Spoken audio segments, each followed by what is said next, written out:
What's up, guys? My name is Danny Anime, and we are going to be talking about that savagery of Tokyo Ghoul Chapter 61. Chapter starts off when we have Furuta and Kaneki talking to each other. We have Furuta talking about how it was kind of borderline illegal for him to go in there, and Kaneki getting him to go in there because he didn't actually have permission, and Kaneki really has this I don't care personality, which kind of forwards the idea from last chapter that he is actually kind of becoming a child again, and the more powerful he gets, the more ghoulish he becomes, the more of his ghoul self he becomes.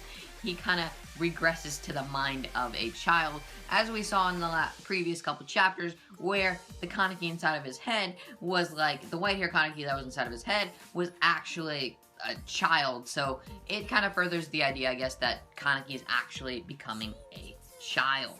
Also, a bit of irony in this page too. We have Furuta talking about how Tatsuki only reads books, but in reality, she's actually the head of Aogiri Tree, the one-eyed king, and a savage just killing people just because she can and she has the ability to do so. We later have Furuta introducing the cues that we really haven't been introduced to, because we kind of found out a little bit about the cues, but not much about their squad. So they kind of give us like a bit of a brief summary of what each of the new cues is, and hopefully they play a role and maybe have some interaction with Kaneki and see like, oh man, Kaneki.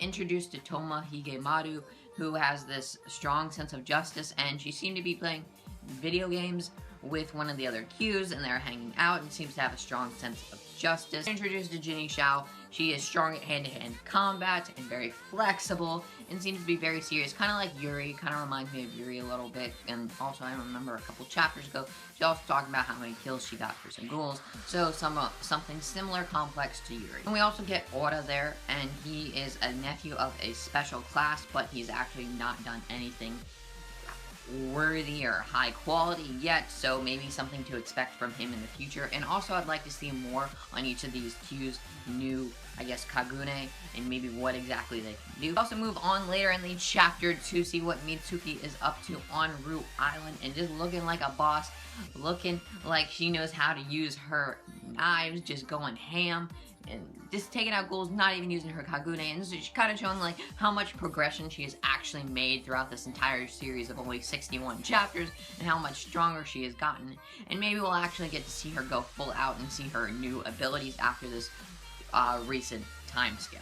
Now, Mitsuki sees Scarecrow, a C-class ghoul, who is on the island of Root Island, and that gets me thinking, like, maybe it's someone behind the mask is actually a stronger ghoul, and they're just hiding their abilities of a C-class, just so they can kind of get away a little bit and act as, like, a not really important ghoul, and so that the CCG will focus on other ghouls, and maybe they might have some role in the future. Now we move on to Yuri having dinner with Special Class Washu and introducing Washu's family, and kind of just them talking a little bit, and Yuri kind of getting that vibe that we usually get from Yuri, in which he just tries and bows down, kind of acts like the dog in order to gain credit and kind of gain respect from Washu, so he can eventually become into Washu's position, and then Washu can move up into like the bureau position where he kind of mandates everybody. He's kind of just there bowing down, and he's kind of learned, I think, from the raid of the Tsukiyama family, like, I just need to bow down and listen, and then I can do. Washu asks him about relationships, and Yuri doesn't really seem to care.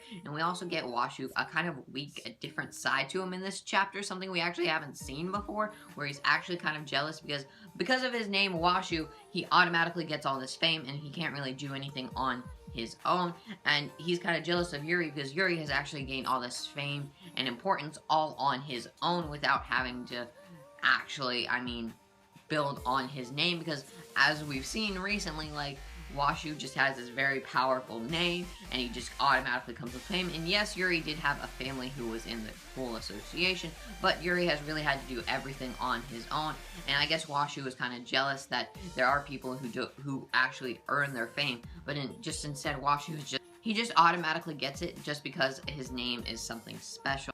Now we see Eto is actually fine from what Kaneki did to her, and this is actually the second time she has had her arm ripped off, and seeing that Aogiri tree has entered its like final stage, and this could be the end. We are gearing up for the final arc, possibly pretty soon, and probably Tokyo Ghoul Re might be a lot shorter than the original Tokyo Ghoul, and it seems like we are gearing up for that final arc to come soon. And personally, it's getting pretty hype. It's getting pretty hype. The final battle with Aogiri Tree and seeing what side Kaneki will take is kind of the most important thing I think we're all really interested in right now.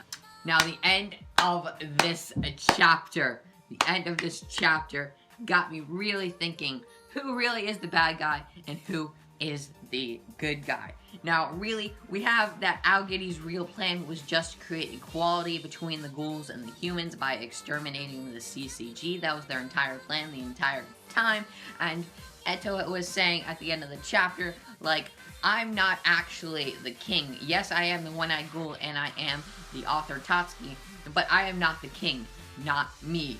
It is Kaneki, bro. So possibly we could see another evolution of Kaneki, since after every arc we have seen Kaneki get this stronger and stronger sense with his Kagune. So eventually maybe he will get his Kakuja back. He'll be even a more savage character and maybe be the one to destroy both the CCG and Aogiri Tree. That would be pretty epic. And we also get Arima coming in and saying that V is calling, and I did a little research on V. They are the ones who tried to kill Yoshimura, and they're actually trying to keep the balance between the world, I guess between ghouls and humans, something like that. And they tried to kill Yoshimura because he built a relationship and then birthed Eto. So what's going on there? What does V want with Kaneki? Do they want him to join him? Do they want to kill Kaneki? And what is up with Arima there? Has he figured out that Ken Kaneki is back and that isn't Heise? Or that Ken has actually regained his memories? What is up with Arima there, bro? This next chapter is going to be hype. What is Arima up to? Why does V want Kaneki? Do they want to kill him? Do they want him to join them? And is Arima going to take out Kaneki or try and suppress his memories again? Anyways, guys, make sure to like, comment, and click that subscribe button, and peace out, guys.